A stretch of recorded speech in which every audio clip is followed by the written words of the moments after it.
Welcome everyone to episode 130 of Just Joshing. I am your host, Joshua Pentelaresco. I write stuff and podcasts do. Today I'm going to do something a little different on this podcast. This was my conversation I had with the IFWA writing group, which meets the first Thursday of every month from every month, and they do a skill session, and they do a story, and they critique stories, they do things. This was my contribution to the group.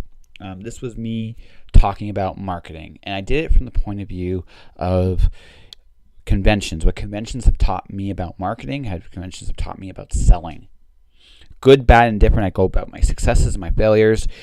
The only thing wrong with this audio is the question part wasn't as loud as it could have been, but the whole thing is here, start to finish, and it is, I think, a really important talk. If you're a writer, if you're in any kind of art, this is a really good one for you to listen to.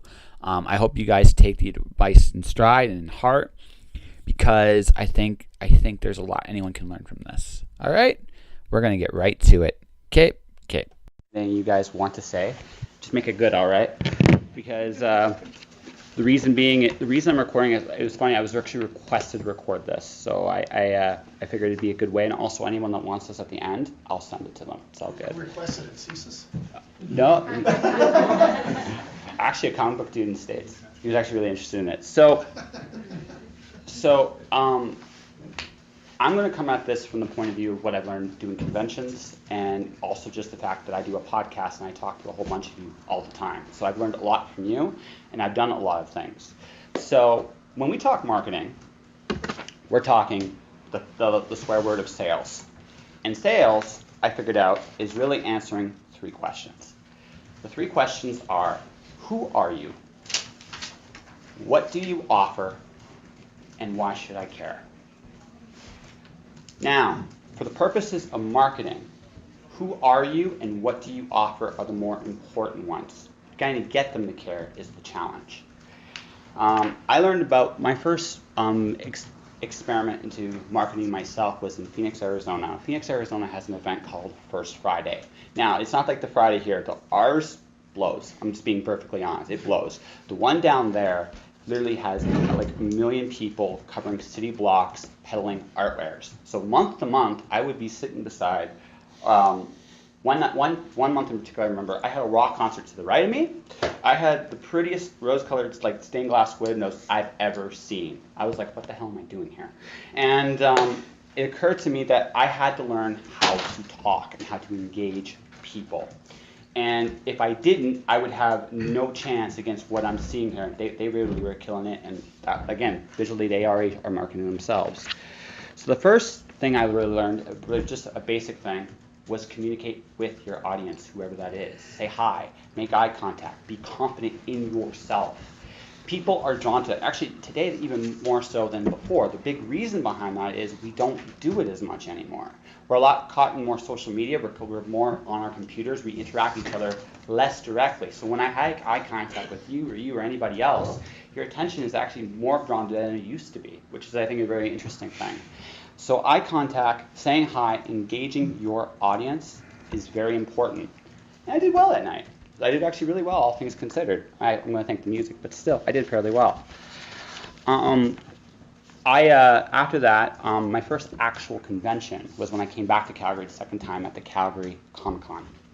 And that, I learned the second biggest thing I actually learned about that was actually to be charitable.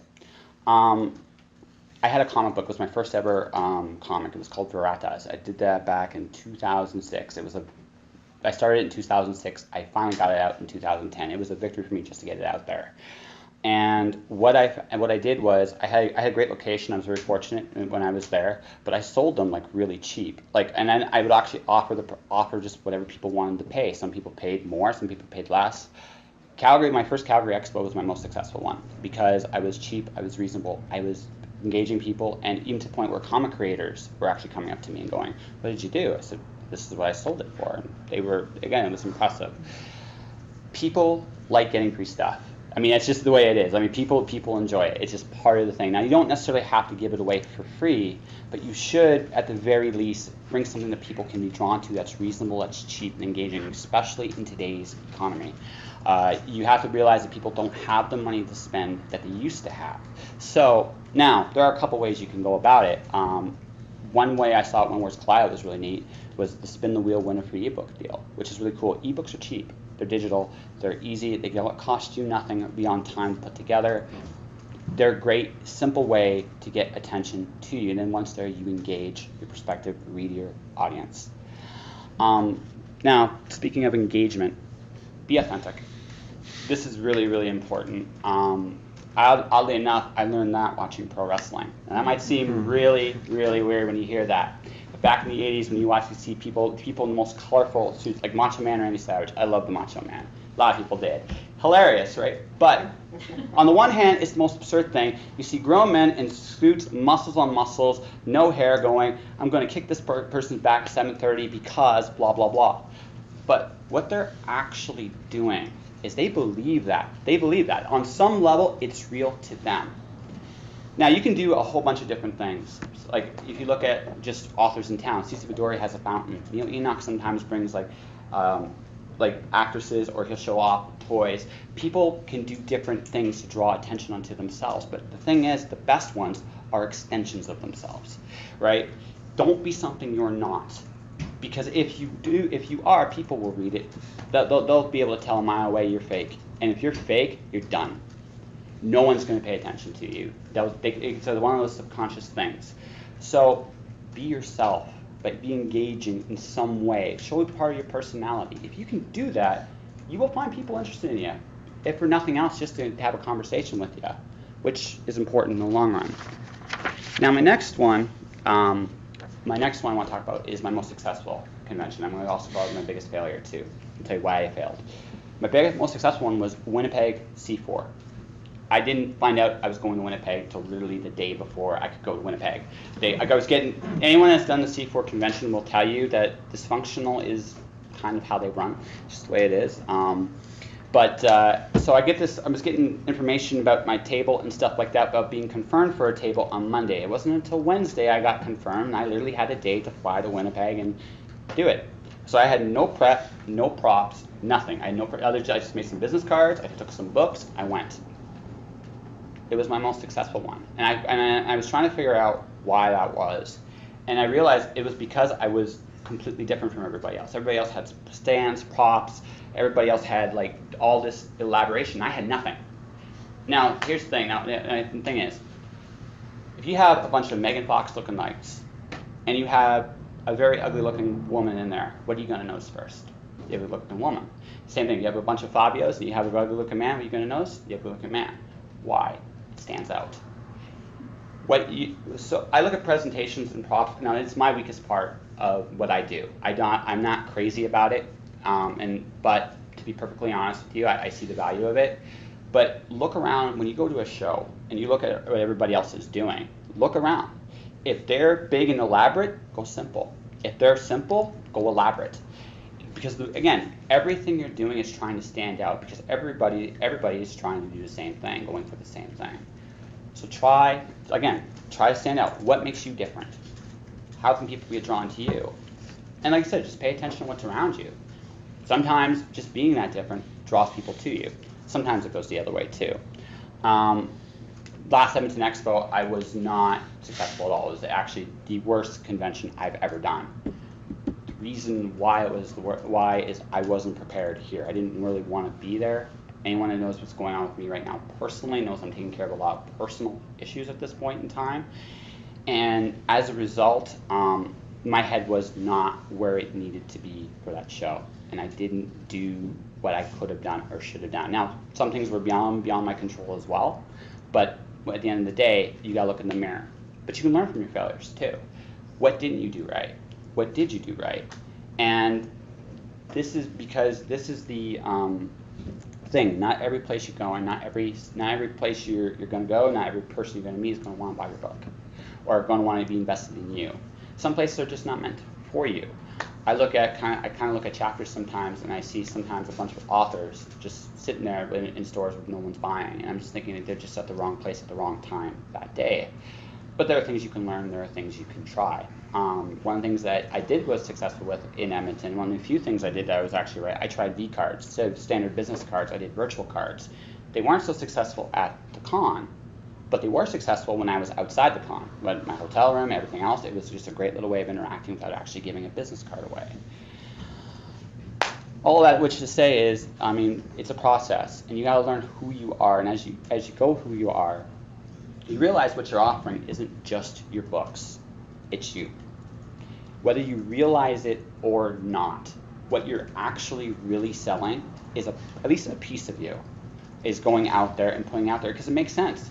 You put the work in. Most of us here have regular jobs. Most of us here put the effort in, working on books, or in my case, working on podcasts, and doing all these extracurricular stuff. We sacrifice our time, our money, our efforts, our blood, our sweat, our tears, right? There is something in ourselves when we go out there and we sell. That's just the bottom line. And if not, you should not be selling, right? You just shouldn't be, because people like me are going to be more passionate, are going to take those sales from you anyway, right? So the fact of the matter is, right, you are offering yourself, and that actually, which leads me to the end goal. The end goal isn't necessarily to get a sale. Don't get me wrong, we all want money, we all want to eat, we all want to put food on the table, but that's not exactly our goal. Our goal is to create a following, a fan base, people that are invested in you. That's the real secret. It's not just that your books are why I keep coming back, but you are what actually brings them to the table each and every time. So if you can go out there and you can get people interested, invested in you personally, they will support you in what you do. And that's the goal. Now, unless you're J.K. Rowling or Stephen King, in which case you don't need to hear any of this. You already made your zillions and zillions. But to the rest of us, we all have to cultivate our own niches, whatever they are. And that's cool. We are in a niche. We are either in one of two states. We are in a niche, particular niche, or we're ginormous. There is no middle ground anymore. So find what that niche is and cultivate it. And again, it might only be 100 people, but that's still your 100 people, right? It might be 1,000 people. It might be 10,000. It might be 100,000. And before you know it, you might make a living. It takes time. It was weird for me. Last When Words Collide, I was getting approached by strangers for the first time in my life, because people I had no idea who knew who I was didn't listen to my podcast. That's really damn cool. Which leads to the last 2 points. Know what you're not. Know your weaknesses. My weaknesses, and I'm going to be very blunt here, are my presentation. Partially it's my teeth. I'm fixing that real soon. That's one of the reasons why I've been working on personal issues sooner than you think. That's one. But the other major thing is I don't value presentation as much as I should.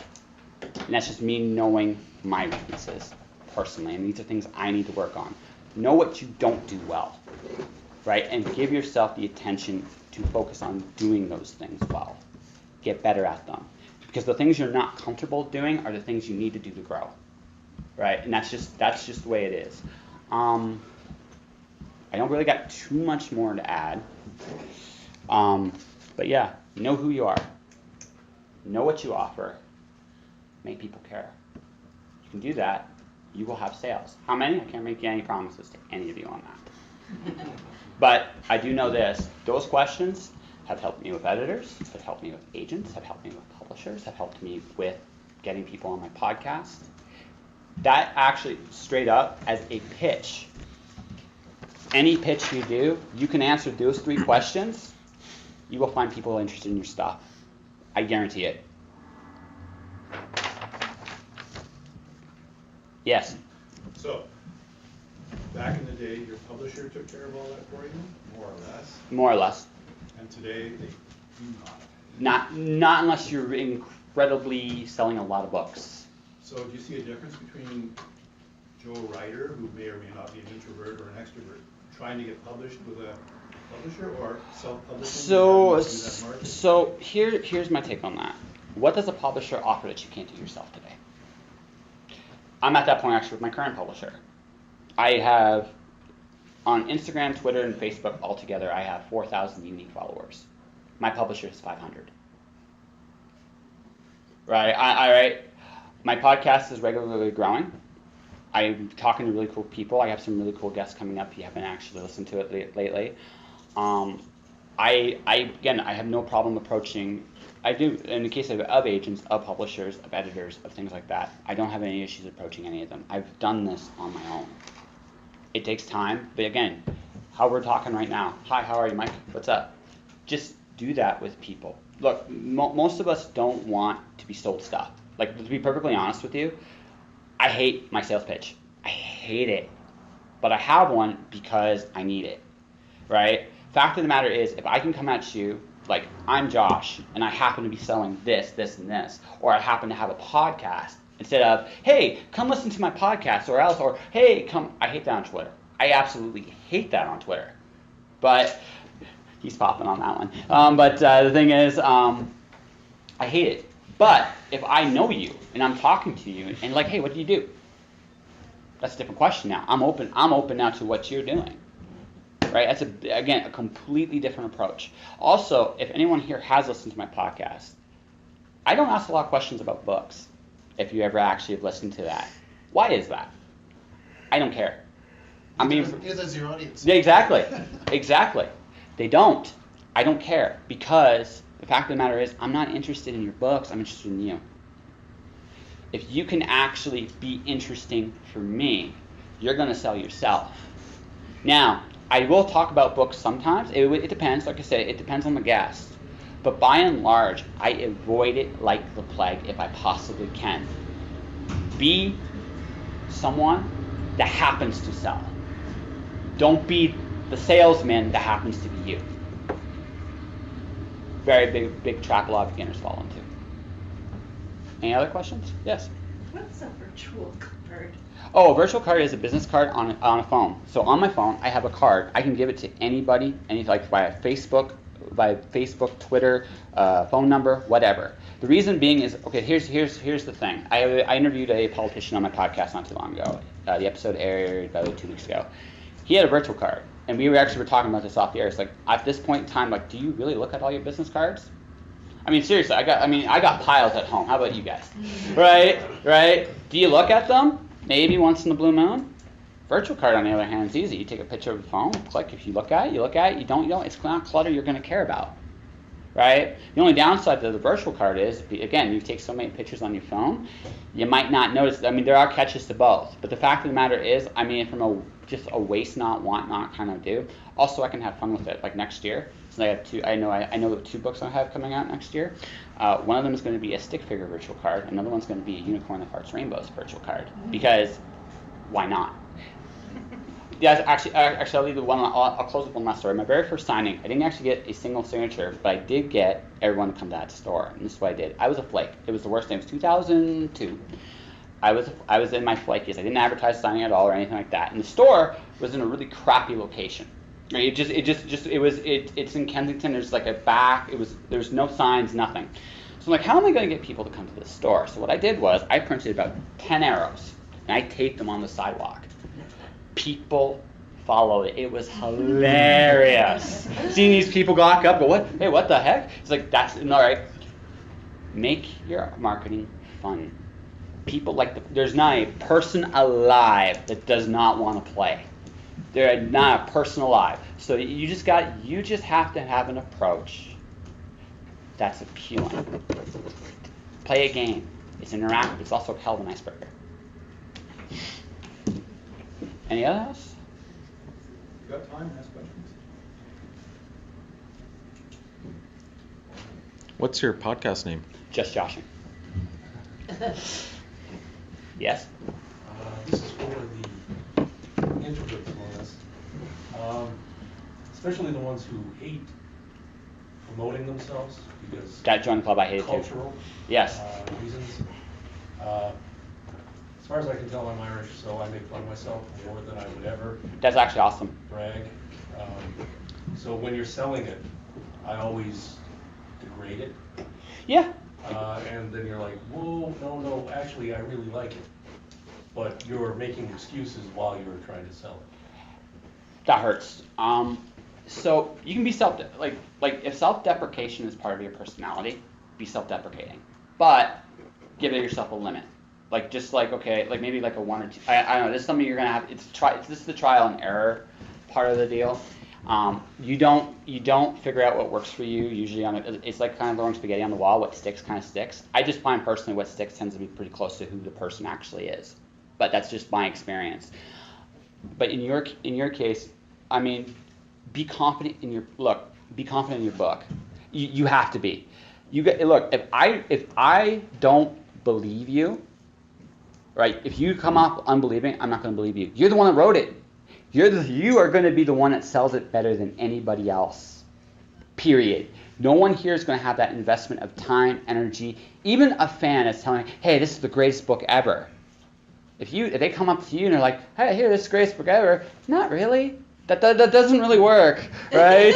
Right? I mean, it doesn't really work, right? You have to. You can be self-deprecating. I would suggest this: be self-deprecating about yourself if you want. If that works for you, never your work. Ever. I got my favorite book signed by Stephen R. Donaldson. Yeah. His comment was, "You like this one? Okay." Yeah. No, but also do understand something too. Like Stephen R. Donaldson. Even people locally here. Craig DeLuey is a guy named for himself. They've established themselves.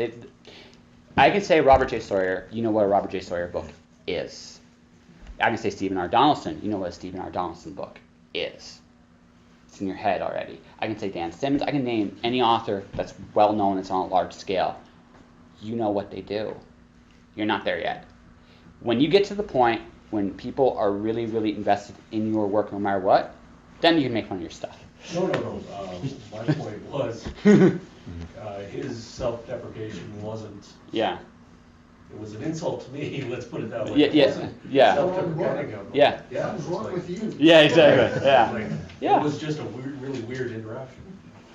So sometimes when you are a newer writer and you learn, you need to develop a thick skin because a lot of people aren't going to like what you write, and it's just natural. That's part of the deal. So you need to be able to take feedback and learn. Do you find that okay. when you're marketing yourself and you're getting rejection for yourself, it's a different matter? You're always going to be rejected no matter how big you get. They're nicer. I got rejected for Alice Unbound. That was the nicest rejection I've ever got. I'm gonna be lie to you. It was beautiful, right? So it was fantastic. I was like, this is so nice. I'm actually okay. I wanted to know what the yes was gonna feel like because the no was fantastic. But you're gonna there's accepting criticism about how you do things, right? There is merit to it. If someone's actually going out of their way, go, hey, listen, you need to work on maybe this. And if it's specific to like what you're doing, what you're trying to accomplish, take them home and listen. Look, people will sometimes go out of their way to try to help you. And at that point, it's like it's a no but, not an actual no. It's a no but. And that's a different thing because basically it's like work on this and you might get a yes, right? I still am open to that. I got my first critique for The Watcher from a fan in Edmonton. Like I said, and it was great. I mean, he was fair, right? You are never too big to learn, ever. And I think that's the thing. If you can approach it like, okay, what can I learn from this, right? Because like I said, I got a big goose egg in Edmonton. I've never had a goose egg in Edmonton, right? And I learned from it though, right? That's part of, you're in the rejection business. That's the way it is. You always, as long as you write, you're always going to be in a rejection business, right? Again, like I said, as you get more well known, they're nicer, but no is still no, right? Anybody else? Okay. It's a quiet crowd tonight. It is a very quiet crowd tonight. So I'm going to wrap things up by saying this. You can tune in every week to Just Joshing. Right? My next book, The Wandering God, comes out literally on the day of my surgery, which is hilarious. Right, so, but yeah, thank you very much for having me. I hope you learned something. I hope I helped out.